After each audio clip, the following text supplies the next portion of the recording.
सुना रहे हैं। क्या कहते हैं? पूर्व काल में एक अश्वपति नाम के राजा हुआ करते थे। किस नाम के? अश्वपति नाम के राजा हुआ करते थे। इन्होंने मां की इतनी घोर तपस्या करी, इनकी तपस्या से प्रसन्न होकर राजा अश्वपति को मां ने दर्शन दिए। अब बोले, बेटा क्या चाहते हो? बोला, मां मैं आप जैसी एक संतान चाहता हूं। मां ने बोली, मेरी जैसे तो केवल मैं ही हूं, पर चिंता ना करो, शीघ्र ही मैं तुम्हारे घर में अपने अंश से अवतरित होंगी। तो वही माता कालांतर में इनके घर में एक कन्या के रूप में अवतरित होती है। बोलो जगदम्बे मैया की।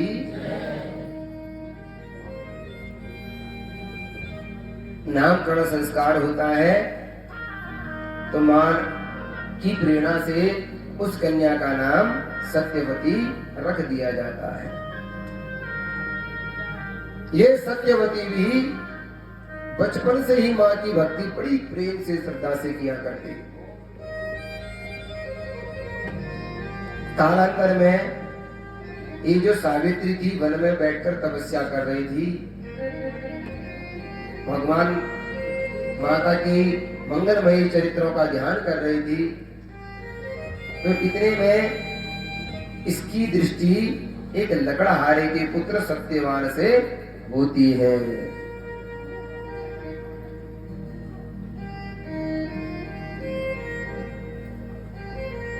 तो सत्यवान को देखते ही ये दोनों एक दूसरे को पसंद कर लेते हैं।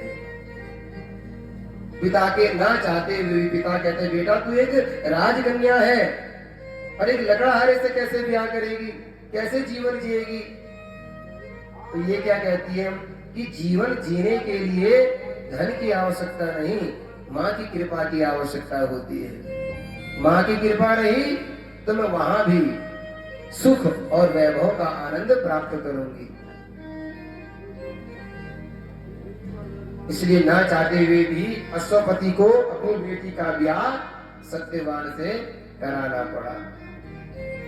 कालांतर में ब्याह होने के बाद एक दिन ये दोनों पति पत्नी वन में लकड़ी लेने के लिए जाते हैं और गृह आदि के कार्य में वन में दोनों मिलकर कार्य कर रहे थे। इतने में एक वृक्ष से नीचे गिरने के कारण सत्यवान की मृत्यु हो जाती है। अब ये इतनी पति प्राणा मां की भक्ति इतनी प्रगाढ़ता से की कि इसकी भक्ति में इतनी शक्ति कि यमराज ने, वैसे तो यमराज किसी को दर्शन नहीं देते, लेकिन भक्ति के सामने इसने क्या रखी, अगर मेरे पति इस लोक को छोड़कर जा ही रहे हैं तो इनको ले जाने वाला कौन है, मैं भी तो देखूं जरा। तो हाथ में जल लेकर जैसे भूमि में छोड़ा कि यमराज के साक्षात दर्शन हो गई। यमराज को प्रणाम किया, आप क्यों आए हैं? बोले तुम्हारे पति की आत्मा को लेने। तो ये कहती है आप लेके नहीं जा सकते। तो इतने में यमराज बोल पड़े, संसार में ऐसा कौन है जो मेरे कार्य में विलंब डाल सके, विघ्न डाल सके? कोई नहीं जो मेरे कार्य को रोक सके, इसलिए मैं तुम्हारे पति को लेने आया हूं। इसका काल नजदीक है, सो इसको जाना ही पड़ेगा। सत्यवती भी बोल पड़ी, आप में जब इतना गुरूर है तो मां के भक्तों के अंदर कितना गुरूर होता होगा। क्या मतलब? तो सत्यवती कहती है आप इसे लेने आए हैं और मैं लेके जाने नहीं दूंगी। आज मां ने, आज सत्यवती ने मां की भक्ति को चुनौती दे दी कि देखो तो सही भक्तों की भक्ति में कितना चमत्कार होता है। यमराज तो यमराज करे, यम फांस में बांधा और सत्यवान को लेके चले गए।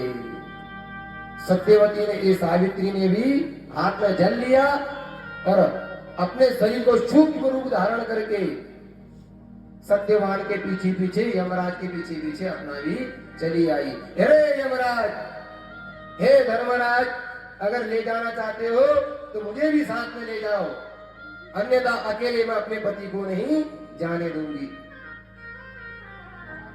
कहता है यमराज कहते हैं मां देवी, जिसका अंतिम समय आता है, जो प्राण त्याग देता है, वही मेरे साथ आ सकता है। अभी केवल तुम्हारे पति ने प्राण त्यागे हैं, तुमने नहीं। तुम्हारा समय अभी नजदीक नहीं है, जाओ। कहती है मैं यूं पीछे पीछे इसीलिए आई हूं ताकि मैं अपने पति का साथ दे सकूं, मैं अपने पति को नहीं छोड़ सकती। इतना कहते ही यमराज कहेंगे देवी हट नहीं करते, जाओ अपने कार्य में संलग्न हो जाओ। तो आज सावित्री बड़ी भक्ति भाव के साथ यमराज जी से प्रार्थना करती है कि मैंने सुना है हे धर्मराज, आप जितने कठोर हृदय के हो, मैंने ये भी सुना है कि आप उतने ही कोमल हृदय के हो। जरा थोड़ा विचार करो, जब मैं आपके पीछे पीछे आ सकती हूं तो मैं कैसे आई हूं, इस पे भी आपको विचार करना चाहिए। तब यमराज को लगा कि हाँ भैया ऐसे तो कोई मेरे पीछे आ नहीं सकता। तो समझ गया कि इसके ऊपर देवी की असीम कृपा है। बताओ देवी क्या चाहती हो। तब यहाँ पर हमारी देवी सावित्री बड़े यमराज के गुणगान गाती है कि आप जैसा धर्मज्ञ कोई नहीं, आप जैसा दंड देने वाला कोई नहीं, आप जैसा तपस्वी कोई नहीं। इतने तारीफों के पुल गाए हैं 8 श्लोकों में सावित्री ने। तो जो कहते हैं ये जो सावित्री के द्वारा गाए गए 8 श्लोकों का लोग अगर गान करे, जिसको ये 8 श्लोक सिद्ध हो जाए, तो कहते हैं मृत्यु आने से पहले एक बार उसे दर्शन जरूर देती है कि बताओ तुम्हारी क्या इच्छा, चलोगे या यहीं रुकोगे। मतलब मृत्यु भी उससे एक बार परीक्षा लेती है, मृत्यु भी एक बार उसे आज्ञा देती है। यमराज के साक्षात वो दर्शन कर सकता है और यमराज उसे कभी क्रूरता से लेके भी नहीं जा सकता। ये सती सावित्री के द्वारा गाए उन 8 श्लोकों का चमत्कार है। इसलिए आइए मिलकर हम भी 8 श्लोक तो बहुत लंबे हो जाएंगे, तो कुछ श्लोकों का गान करते हैं। बोलो सावित्री देवी की तपसा धर्म मारध्य पुष्करे भास्कर पुरा धर्म सूर्य सुतं प्राप धर्मराजं नमाम्यहम्। शमता सर्वभूतेषु यस्य सर्वस्य साक्षिणः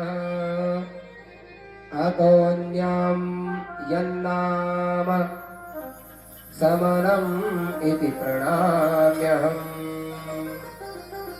इसी प्रकार 8 श्लोकों का गान देवी सावित्री ने किया और बताया कि जो कोई भी स्त्री अपने पति के लिए इस 8 श्लोकों का पाठ करवाती है, अब केवल एक बार नहीं, 8 श्लोक तो 2 मिनट में, मुझे 1 मिनट भी नहीं लगेंगे पूरे होने में।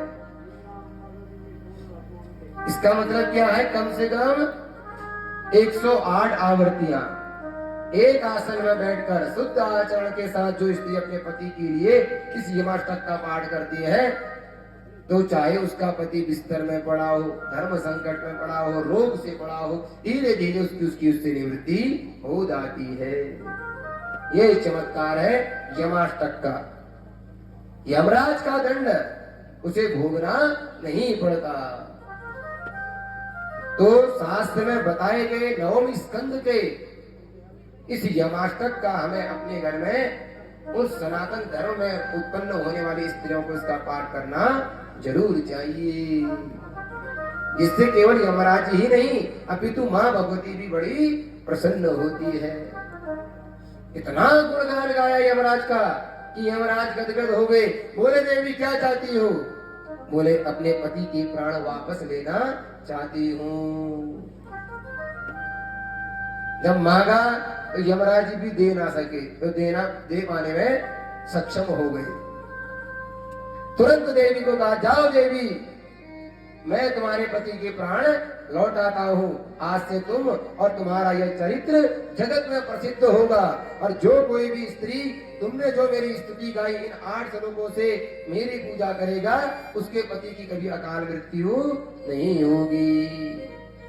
बोले जगदम्बे मैया की। तो इसलिए प्रत्येक स्त्री को इन 8 श्लोकों को याद कर लेना चाहिए।